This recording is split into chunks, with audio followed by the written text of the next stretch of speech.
Now is the time when we draw near to our center.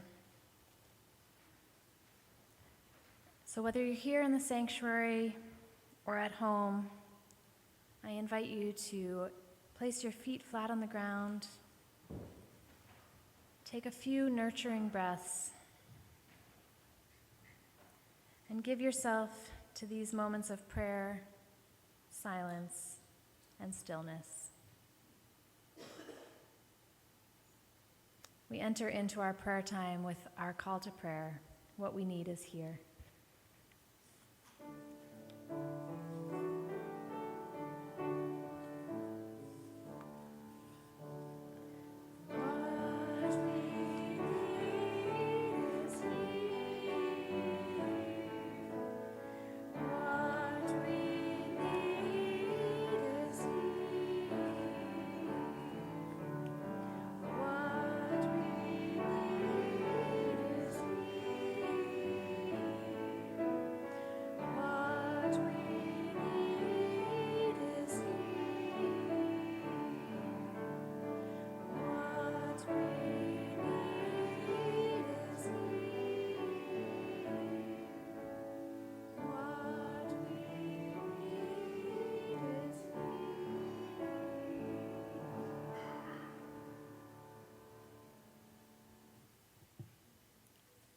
Many of us carry with us today prayers for loved ones, for this world we share, and prayers of joy and thanksgiving.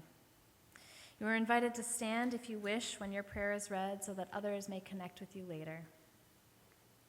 We share the following prayers for loved ones. From Jess Jonas, for her dad, Howard, who fell flat on his back yesterday cutting branches and is laid up and is in pain. A prayer for Kathy Copplestone, who became a grandmother. Her son and daughter-in-law had a baby boy November 7th, all doing well.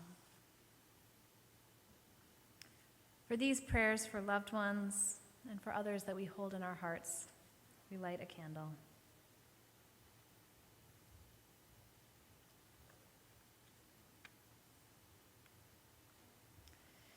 And we share the following prayers for the world.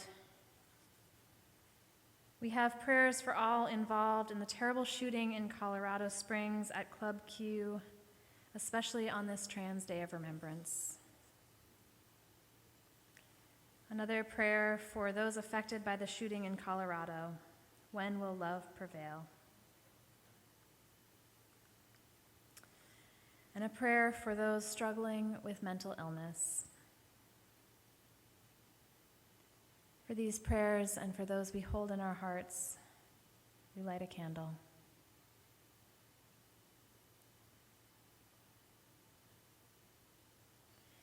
And we share the following prayers for gratitude this morning. With gratitude for our flowers this morning given by the Brown family in memory of Amanda's dad, Buddy Christie. And a prayer of thanksgiving from River and Megan for a new basset hound that joined their family yesterday.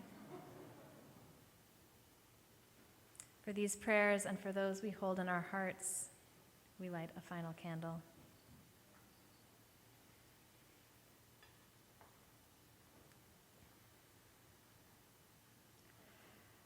Holy One, some of us come this morning with hearts full of gratitude.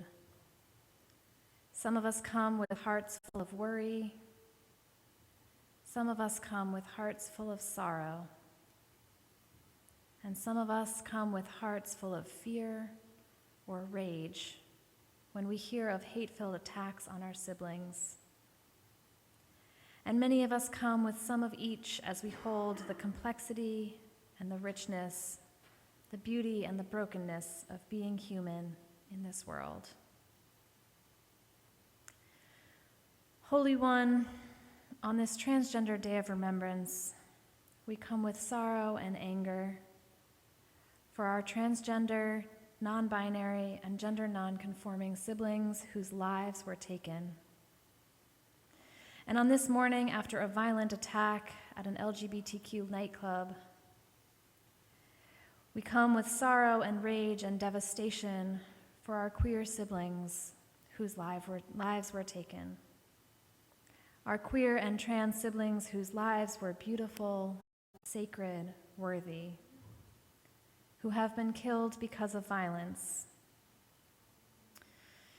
May this day of remembrance, this day of mourning, also be a call to action for each and every one of us to affirm that trans, non-binary, and gender-expansive people, lesbian, gay, bisexual, queer, questioning people, whatever terms we use, all of those whose gender and sexuality fall outside of the scripts that we were given, all of us, are whole, holy, beloved, just as we are.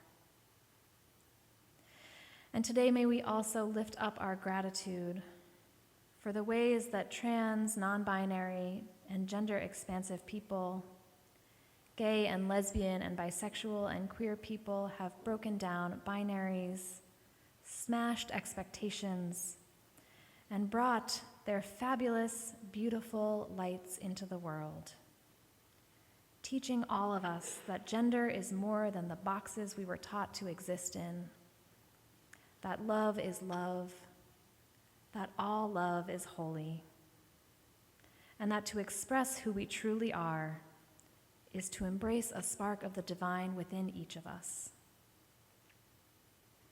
Holy One, may we seek to build a world where each person's light and love, however we express it, is cherished, nurtured, and embraced, and where all can live without fear.